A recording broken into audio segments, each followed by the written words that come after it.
Bądźmy uczciwi we wszystkim, co mówimy i robimy. Dla nas jest to coś ważnego. Natomiast ludzie, wśród których bywamy na co dzień, niekoniecznie. Moglibyśmy tutaj wymieniać różne sytuacje, różne osoby tego świata, które w jakiś sposób okazały się nieuczciwe, ale nie chcemy się na tym koncentrować. Będziemy mówić o negatywnych przykładach, ale to nie jest coś, żeby się zasmucać czy umartwiać, tylko będziemy chcieli użyć tych przykładów po to, żeby na tym budować.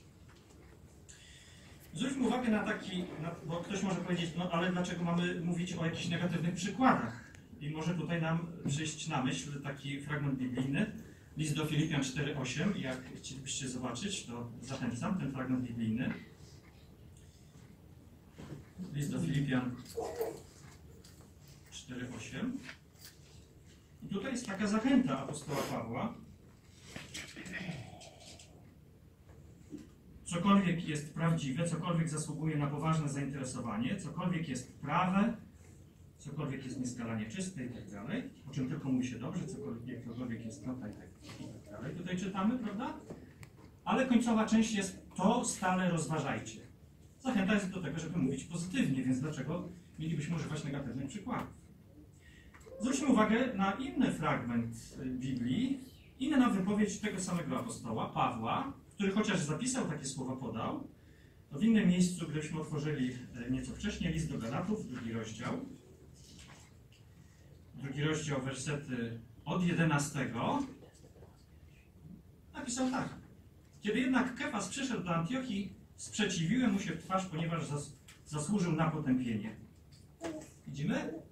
Z jednej strony jest zachęta, żeby mówić pozytywnie, a tu znajdujemy wypowiedź tej samej osoby, apostoła Pawła, który, i to wymienia osobę i zdaje się mówić negatywnie. Dlaczego ta rozbieżność? Paweł skupiał się na tym, co dobre, ale zbudował sobie grunt, żeby od tego się odbić i mówić o tym, czego nie należy robić. Więc potrzebował jakiegoś przykładu. Zresztą, jak zwrócimy uwagę dalej, w innym miejscu, 3 rozdział, werset 1, nawet użył takiego zwrotu. O nierozumni Galatowie. To ostra wypowiedź. A dalej, werset 15. Bracia, mówię, posługując się przykładem z życia ludzkiego. Nieco nie mówił o czymś w oderwaniu, tylko musiał na czymś zbudować. Stąd też niekiedy były jego negatywne przykłady. Werset, na którym jest zbudowany cały ten wykład, opiera się ten wykład i wszystkie myśli, które będziemy poruszać, to jest list do Hebrajczyków. Zobaczmy wspólnie, zachęcam do otworzenia Biblii w tym miejscu. List do Hebrajczyków, rozdział 13, werset 18.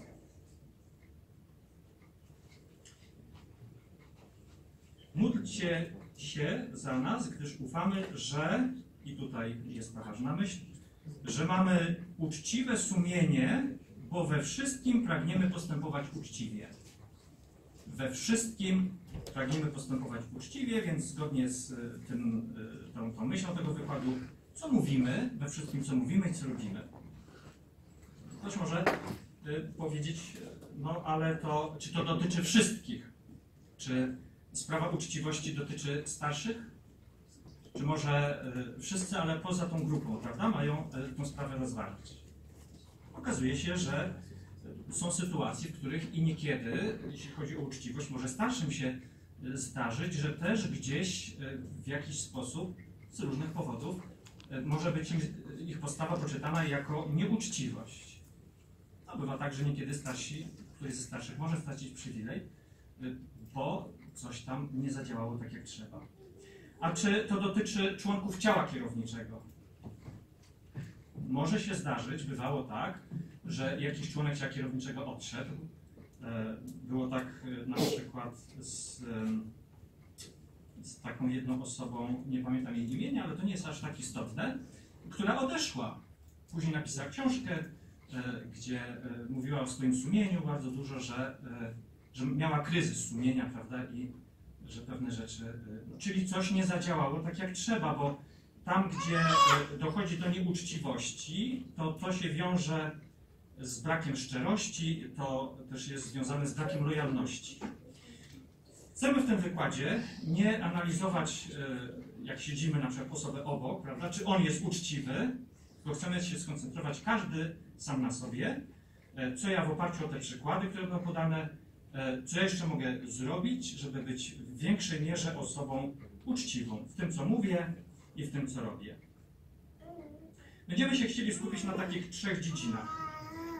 Nasza uczciwość w służbie, uczciwość w kontaktach z członkami rodziny i uczciwość z członkami zboru, z braćmi.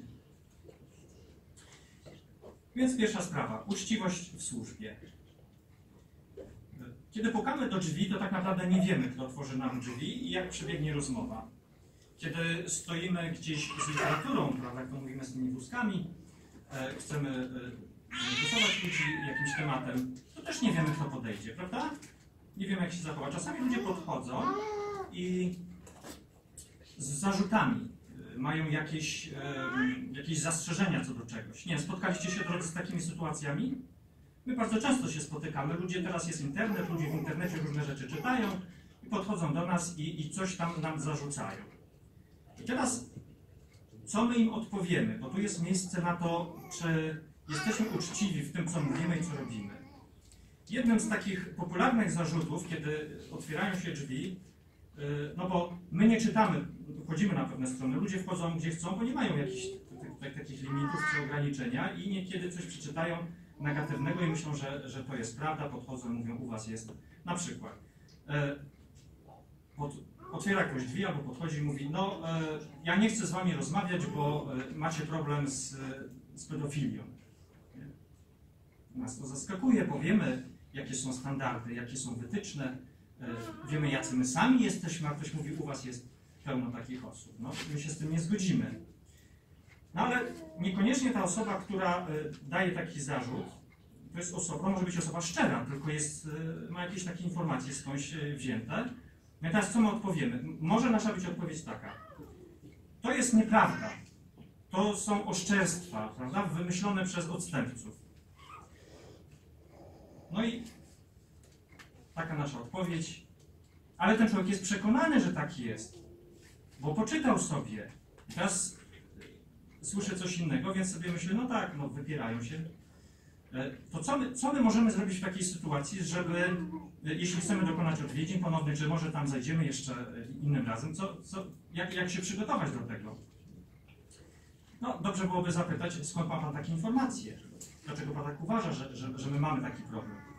To ja może powiedzieć, no, czytałem, prawda, tam sprawdzałem na takiej stronie, Australijska Komisja Królewska, no i tam są dowody na to.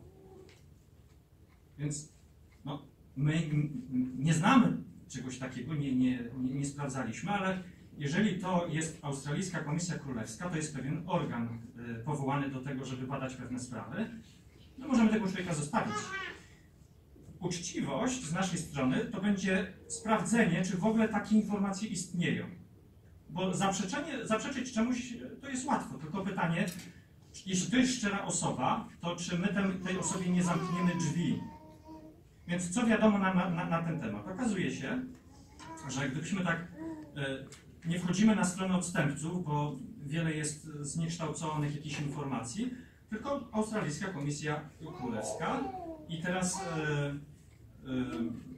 no, sprawy związane z wykorzystywaniem nieletnich. Tam się okaże, że takich spraw było wiele. Różne kościoły protestanckie były badane przez tą komisję, między innymi Armia Zbawienia, taka grupa religijna. Ale gdybyśmy tak przeszli dalej, to zobaczymy, że sprawa 29 to jest Świadkowie Jehowy i problem, prawda, i badanie tej sprawy. Teraz, gdybyśmy otworzyli sobie i znaleźli skrypt, to by się okazało, że w skrypcie, czy w ogóle tam są informacje, że był przesłuchiwany członek ciała kierowniczego przed tą komisją, Jeffrey Jackson, członkowie biura oddziału byli przesłuchiwani, też starsi, no to w tym momencie widzimy, że to jest pewien fakt. I teraz, jeśli to jest fakt, a my byśmy mówili, że to nieprawda, to byśmy się mijali z prawdą, byśmy byli nieuczciwi. Więc W takich okolicznościach, kiedy widać ewidentnie, że to jest fakt i nie wynikający z jakichś opisów odstępców, bo to jest autoryzowana strona rządowa, no to teraz pytanie, co my odpowiemy, gdybyśmy się w przyszłości spotkali z takim zarzutem, albo gdybyśmy powrócili do tej osoby lub ją spotkali gdzieś jeszcze w innych okolicznościach. Czy będziemy uczciwi? Musimy przyznać. Aha, jeszcze jedna sprawa, bo tam w takim końcowym raporcie, bo było przesłuchań, jest raport końcowy. W raporcie końcowym, myśmy zobaczyli, to co komisja stwierdziła po przesłuchaniu. Okazuje się, że znaleziono, nie wiem jak to ująć, czy udowodniono, że w australijskich zborach było 1006 pedofili, którzy, tak jak to komisja ujmuje, które przypadki były ukrywane. Tak to komisja określa. I 1800 osób było... Dlaczego? Okay.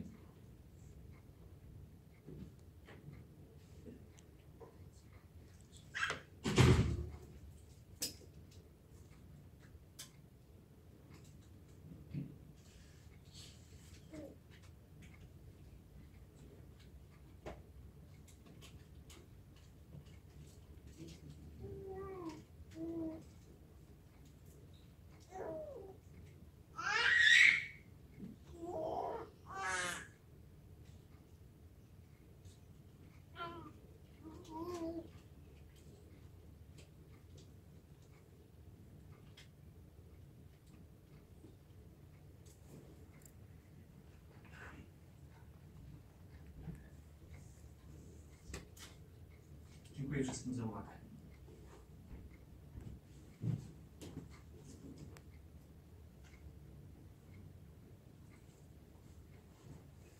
Szkoda, że tak krótko. No niestety uczciwym nie można być, bo bracia ci nie pozwolą być uczciwym i powiedzieć o pewnych rzeczach, które są faktem. Mają ludzie nie wiedzą. Ja się tak wolę.